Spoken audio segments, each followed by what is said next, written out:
Comedian Priyadarshi అలాగే నభా నటేష్లు కలిసి నటించిన చిత్రం డార్లింగ్. ఈ మూవీ ఇప్పుడు థియేటర్లోకి వచ్చింది. మరి ఈ మూవీ ఎలా ఉంది అనేది మన రివ్యూలో తెలుసు. ఇక కథ విషయానికి వస్తే రాఘవ ప్రియదర్శి ఓ ట్రావెల్ ఏజెన్సీలో పనిచేస్తుంటాడు.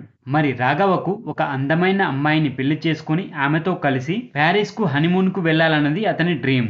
మరి ఈ క్రమంలోనే తండ్రి చూసిన సైకాలజిస్ట్ నందిని అనన్య నాగలతో కలిసి 7 అడుగులు వేయడానికి సిద్ధపడతాడు. కానీ ఆమె ఆఖరి నిమిషంలో ప్రేమించిన వాడితో వెళ్లిపోవడంతో ఆ పెళ్లి పీటలపైనే ఆగిపోతుంది. దీనితో జీవితంపై విరక్తి చెందిన రాఘవ ఆత్మహత్య చేసుకోవడానికి సిద్ధపడతాడు.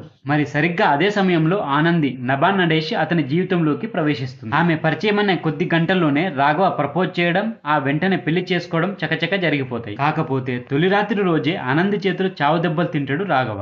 దానికి ఆమె మల్టిపుల్ స్ట్రీట్ పర్సనాలిటీ డిజాస్టర్ తో బాధపడుతుండటమే కారణం. మరి ఆమెకున్న ఈ డిజాస్టర్ వల్ల రాఘవ ఎన్ని తిప్పలు పడ్డాడు. ఆనందిలో ఉన్న 5 పర్సనాలిటీలో ఉన్న ఆది, మాయ, ఝాన్సీ, పాప, శ్రీశ్రీ వాళ్ళు ఎవరు, వాళ్ళ లక్ష్యం ఏంటి అన్నది చూడాలంటే సినిమా చూడాల్సిందే థియేటర్లలో. మొత్తంగా ఈ సినిమా చూసుకుంటే ఎలా ఉంది అంటే టైం పాస్ కోసం అయితే ఒకసారి అయితే చూడొచ్చు. మరి సినిమా మొత్తం ఓవరాల్ గా ఎలా ఉంది అనేది ఇప్పుడు చూద్దాం. మల్టిపుల్ స్ట్రీట్ పర్సనాలిటీ డిజాస్టర్ అనే నేపథ్యంలో వెండితెరపై ఇప్పటికే చాలా చిత్రాలే వచ్చినాయి. అయితే ఇప్పటి వరకు వచ్చిన సినిమాల్లో ఆ పాయింట్ ని సీరియస్ గా చూపిస్తే మరి ఈ సినిమాలో ఆ పాయింట్ ని కామెడీగా చూపించే ప్రయత్నం అయితే చేశారు. ఈ కథ చాలా సింపుల్ గానే ఉంటుంది. దాని ట్రైలర్ తోనే క్లారిటీ ఇచ్చేసిండు దర్శకుడు అశ్విన్ రామ్. ఈ సినిమాని రాఘవ కోణం నుంచి వినోదాత్మకంగా ప్రారంభమవుతుంది. పెళ్లి విషయంలో చిన్నప్పటి నుంచి అతనికున్న కలలు, తను అనుకున్న లక్ష్యం దిశగా సాగే ప్రయత్నంలో ఎదురైన ఇబ్బందులు, ఇవన్నీ ప్రేక్షకులకు మంచి కాలక్షేపాన్ని ఇస్తాయి. ముఖ్యంగా పెళ్లిపీటలపై పెళ్లి ఆగిపోయినప్పుడు పెళ్లి మండపంలో హీరోకి ఎదురయ్యే అనుభవాలు బాగా నవ్విస్తాయి మనల్ని.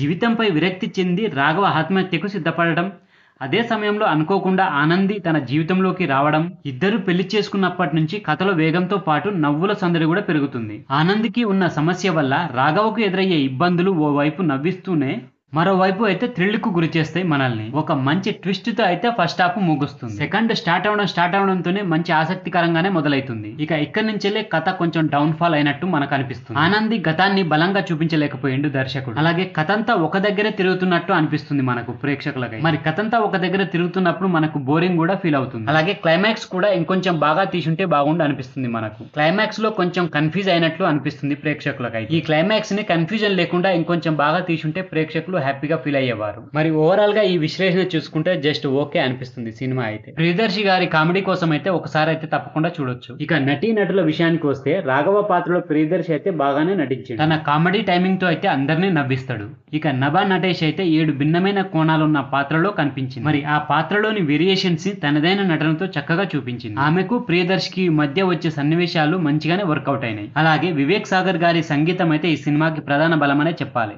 ఇందులో నటించిన మిగతా నటులు అలాగే టెక్నీషియన్ల పనితీరు కూడా బాగుంది. ఇక చివరిగా చెప్పేది ఏమిటంటే దర్శకుడు ఎంచుకున్న కథలో కొత్తదనం ఉన్నా దాన్ని అత్యంతం అలరించేలా తెరపై ఆవిష్కరించడంలో తడపడ్డాడు. ముఖ్యంగా కథలోని ఎమోషన్ ని, కామెడీని సరిగ్గా బ్యాలెన్స్ చేయలేకపోయింది. అలాగే టైం ను కూడా కొంచెం తగ్గించి ఉంటే బాగుండేది. టైం పాస్ కోసం అయితే ఒకసారి చూడొచ్చు. సో ఫ్రెండ్స్, ఇది డార్లింగ్ మూవీకి సంబంధించిన రివ్యూ వీడియో.